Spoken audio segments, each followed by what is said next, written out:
Merci Madame la Présidente. Monsieur le Ministre, Monsieur Van der Waaren, merci pour l'exposé.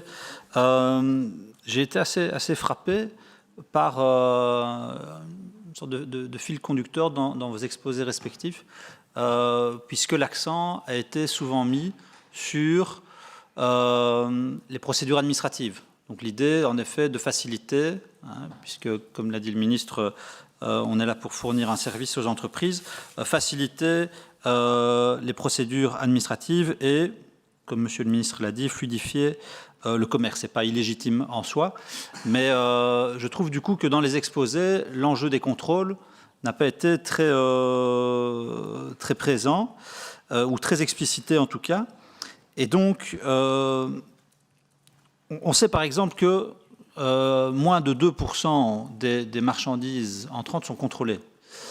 Et donc, première question, est-ce que les besoins estimés, les 286 personnes à engager, l'ont été au regard de cet objectif de 2%, maintenir 2% de contrôle, ce qui n'est quand même pas très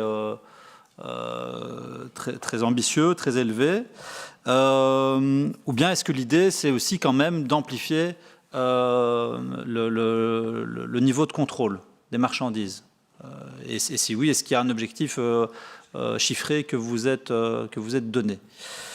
Donc pour être clair, est-ce qu'avec les 386 personnes engagées, on va maintenir un niveau de contrôle à 2%, ou bien est-ce qu'on va l'augmenter, ou bien est-ce qu'on va le diminuer?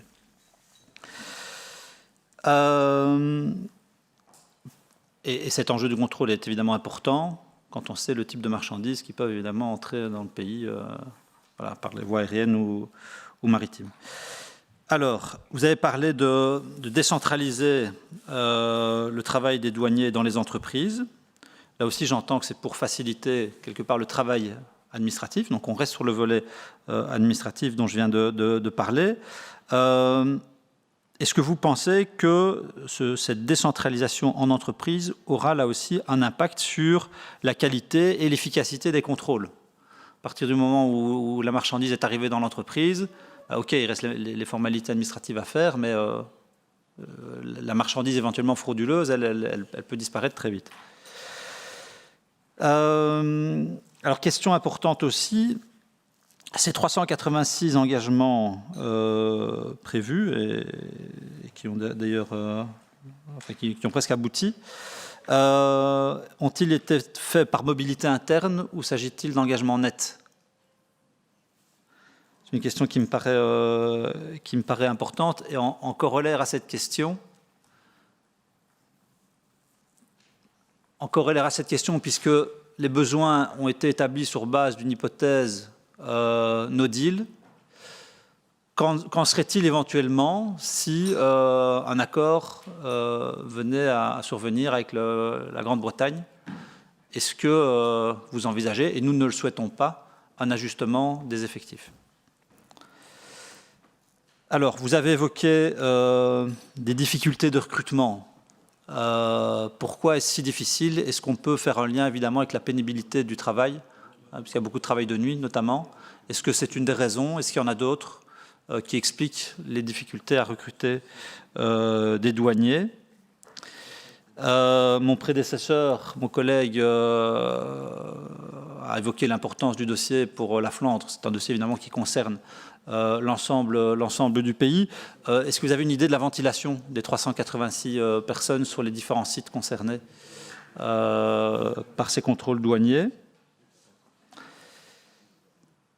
Et puis alors, pour terminer, ne pas être trop long, est-ce que vous avez fait un benchmark des recrutements dans les pays voisins, et notamment aux Pays-Bas, dont on peut considérer que la structure économique et démographique est comparable à celle de la Belgique? Est-ce que vous avez une idée proportionnellement au nombre d'échanges, au nombre de flux, combien de personnes ils ont pu engager?